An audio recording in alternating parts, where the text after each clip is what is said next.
Bonjour, c'est Loïc et Agathe de la grande rédac de Couture. Aujourd'hui, on va vous parler des fake news avec Samuel Laurent, qui est responsable des décodeurs du monde.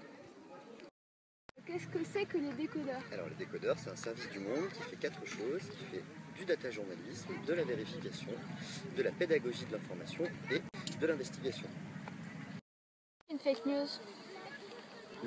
Alors ce qu'on appelle une fake news, c'est une information qui est fausse, mais qui est diffusée par des gens qui savent qu'elle est fausse.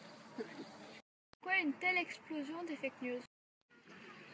En fait, il n'y a pas vraiment une explosion, ça a toujours existé, les fake news sur Internet, ou les mensonges, ou les théories du complot. La nouveauté, c'est qu'avec les réseaux sociaux, il y a de plus en plus de gens qui les partagent et qui y croient. Et comment les reconnaît-on? C'est ça le problème, c'est qu'on ne les connaît pas toujours, et c'est pour ça que plein de gens se font avoir.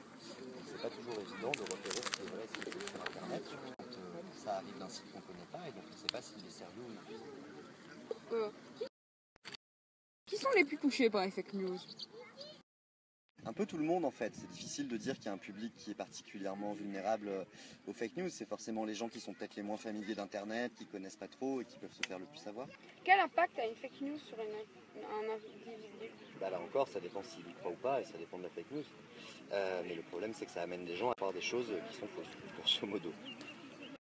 Comment peut-on s'en protéger? C'est pas facile. La meilleure solution, c'est de croiser les sources, c'est de faire ce que font les journalistes. Regarder si tu trouves la même information sur d'autres sites que tu connais déjà et en qui tu as plus confiance.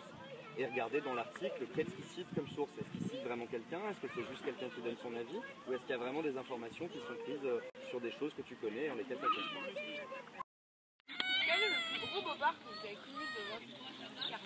Il y en a eu plein. Sur Internet, tu vas trouver des gens, par exemple, qui croient que la Terre est plate. Ça s'appelle des platistes. Et alors, ils ont toute une argumentation pour t'expliquer qu'en fait, la Terre est pas ronde et qu'elle est plate.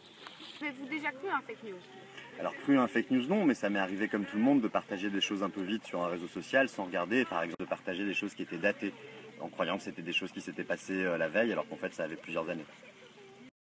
On remercie Samuel Laurent d'avoir bien voulu répondre à nos questions.